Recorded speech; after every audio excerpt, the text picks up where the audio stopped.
and we can still keep going. We can still keep going. We could really keep going, talent for talent. My name is Pearci, Bastiany III. I'm the NAACP San Francisco Branch Young Adult Committee Chair. I am currently a graduate student at the University of San Francisco in the Masters of Public Administration program, and I am also a candidate for District 10 San Francisco Board of Supervisors. And I would like to make it a historical fact that I was standing right here on December 4th, 2024, when I initially launched my campaign for candidacy. So anybody else out there that happens to be running, only me and Mike Lee are here in 2024. I'd just like to put that out there. Now, there are three main things that we in District 10 I've identified over the last 2 years need a significant amount of help regarding our public safety, that Hunters Point shipyard, and transit and housing. I'm going to roll into one. Okay, let me break it down for you. In regards to public safety, I launched a martial arts for hire public safety security company in 2024, which has expanded into a C-Sport. So what we're going to be able to do is start working with different security agencies to get them all trained in defensive tactics, that is martial arts adapted for law enforcement. So Gracie Survival Tactics is the Gracie University equivalent of defensive tactics to teach to law enforcement. So we can teach ourselves. We as a community can protect ourselves. If we get the kids from K through 12 into martial arts, we get our community at all ages into the martial arts, we can now protect our own communities, protect our elders, protect our homes and our businesses from vandalism, from bipping, from assault. We can and should have our own self-sovereignty to protect ourselves. Community policing. In 2024, launched the Martial Arts Community Protection Initiative to actually, in the Board of Supervisors chambers, to put this into legislation, that this is the blueprint for how each and every one of our communities can defend and protect ourselves. And that's number one. And then the number two, when it comes to Hunters Point Shipyard, that shipyard is not the toxic problem that we've all been misguided to believe. Those dry docks are in the museum still listed as the most important assets on the West Coast. Here on the West Coast, we only have 2 ship repair facilities, Bremerton, Washington, and San Diego, California. All of our shipyards are on the East Coast, and they're also too small, they're also too old, and we have a significant shipbuilder discrepancy. So what we can do right here is get Secretary of the Navy John Phelan to cancel the Hunters Point Naval Shipyard Redevelopment Housing Plan. Say no to 5 points, say no to Leonard. That plan is terrible, it's 26 years to nothing.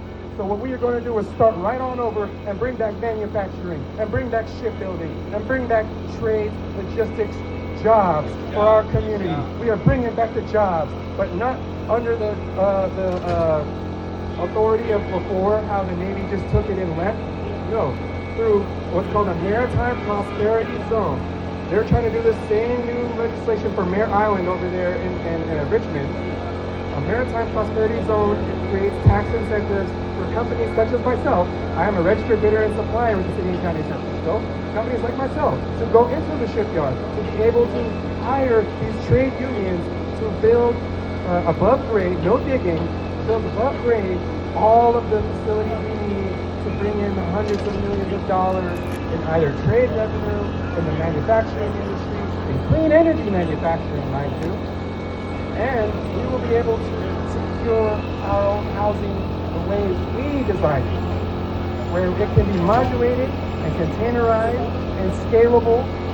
We can have maritime-based housing options. Everything that I'm talking about is already in existence. This isn't something new that I'm just making up, okay? And that's what it means to have your master's in program right now. That means I can look at each of our social issues and actively research it right now and come up with active solutions that are actually going to work right now. And as I mentioned, the transit and housing policy, it got brought up earlier, that the Islay Creek Bridge is going to be out of service for about 3 years.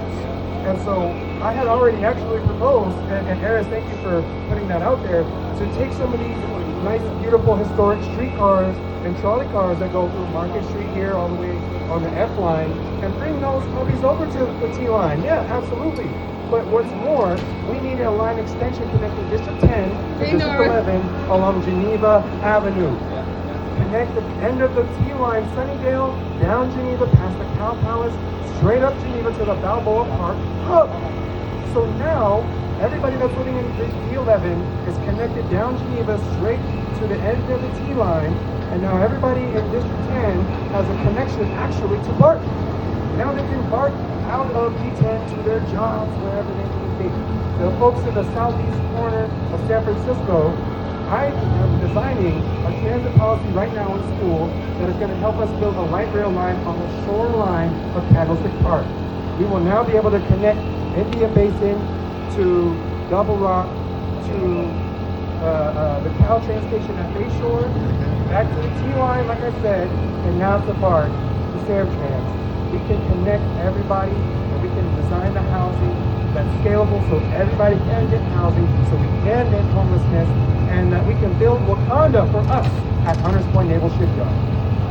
That's what it takes when you bring youth into the conversation. It's not just about me and this campaign, it's about including 30-year-olds and 20-year-olds